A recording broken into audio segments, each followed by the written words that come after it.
Bonjour Agnès. Bonjour Sibylle. Alors, nous venons de voir avec Monseigneur No que Jésus est le Messie, celui qui accomplit toutes les promesses de Dieu. Il est cet homme tant attendu, il rejoint tous les hommes en naissant dans une famille, dans un lieu et dans un moment précis. Mais le début de l'évangile de Jean, le prologue, nous propose une approche radicalement différente. Est-ce que c'est compatible ? Oui, vous avez raison, c'est différent et c'est trop beau.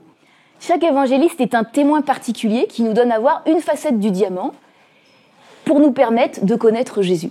Et Saint Jean, lui, nous donne dès le début un regard extrêmement profond sur ce qu'il a découvert de Jésus en le suivant jusqu'au bout. Cet homme, qu'il a très bien connu, est Dieu. Il nous donne d'emblée une clé pour écouter toute la suite de l'évangile.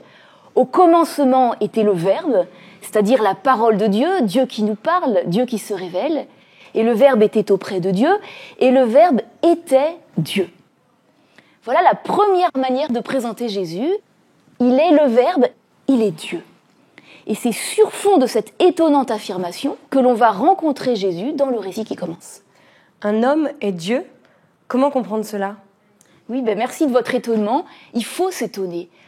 Au commencement, il était, à l'imparfait. Donc quand la création a commencé, il était de toute éternité, il précède toute création. Et d'ailleurs, le prologue continue, toutes choses sont advenues par lui et rien de ce qui fut ne fut sans lui.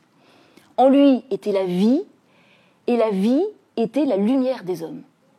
Donc à un moment précis de l'histoire, dans un lieu bien connu du globe, le Fils, engendré de toute éternité, entre dans l'histoire. Alors ce n'est pas contradictoire avec le Jésus historique, le Messie attendu depuis des siècles par un peuple, mais c'est infiniment plus grand que tout ce que l'homme avait espéré. Mais d'où l'évangéliste Jean tire-t-il cette affirmation que Jésus est Dieu ? Est-ce que Jésus lui-même a dit qu'il était Dieu, fils de Dieu ?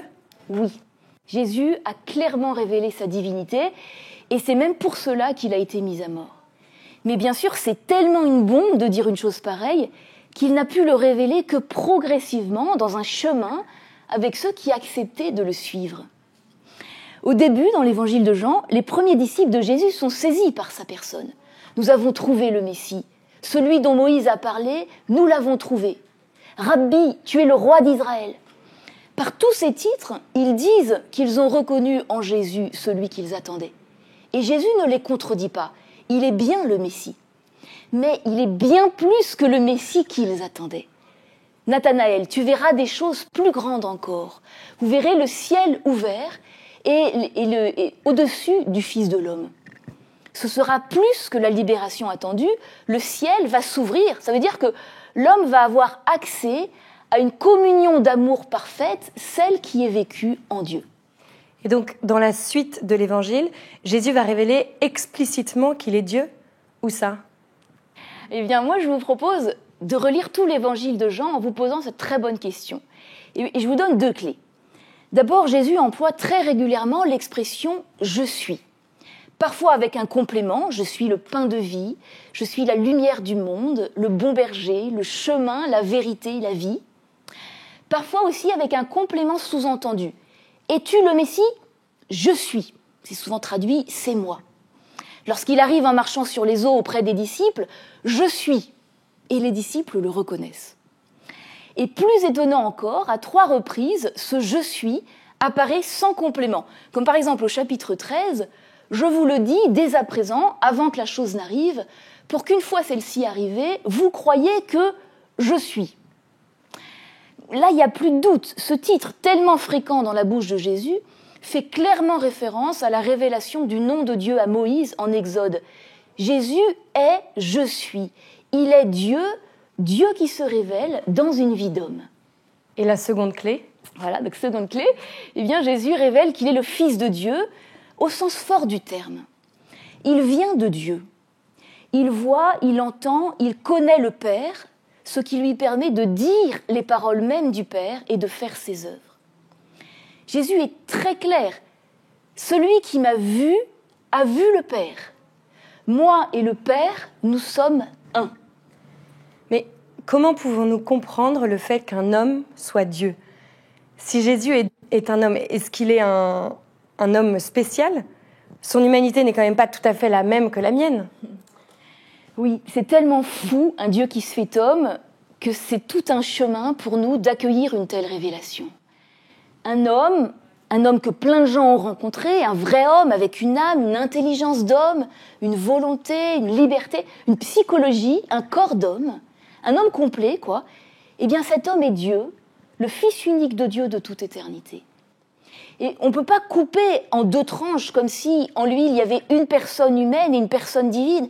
Non, en Jésus il y a une seule personne. Il est la personne du Fils de Dieu. Et cette personne du Fils, qui est de toute éternité, a assumé les limites de notre nature humaine en Jésus-Christ. Alors, vous avez beaucoup insisté sur le fait que Jésus est le Fils de Dieu. Pourquoi est-ce que c'est important de savoir que Jésus est Fils, le Fils unique de Dieu ? Dieu se révèle ainsi dans une relation entre le Père et le Fils. Si on reprend le début du prologue de Jean, on voit, vous voyez, le Verbe était auprès de Dieu et le Verbe était Dieu. Il y a à la fois une distinction de personnes, le Verbe auprès de Dieu, et une unité, parce qu'il y a un seul Dieu. Voilà, l'amour est la communion entre plusieurs personnes, et Dieu, qui est amour, est la communion entre plusieurs personnes. Le Père n'a jamais été sans le Fils n'a jamais été sans le Père. De toute éternité, le Père donne tout au Fils, et le Fils, se recevant tout du Père, se donne totalement en retour. Et cette communion parfaite du Fils et du Père dans l'Esprit Saint, Jésus continue de la vivre comme homme. Il vit dans toute son histoire d'homme en dépendance du Père, comme de toute éternité. Qu'est-ce que cela change pour nous ? Eh bien nous sommes créés en vue de la ressemblance avec Dieu, en vue de cette communion d'amour. Nous sommes créés pour participer à la vie divine. Mais nous avons refusé, nous n'avons pas voulu recevoir ce que Dieu voulait nous donner. Nous avons préféré prendre tout de suite, en prenant la pomme. Eh bien Jésus, Fils de Dieu, vient pour nous sauver. Nous y reviendrons la semaine prochaine. Merci beaucoup Agnès.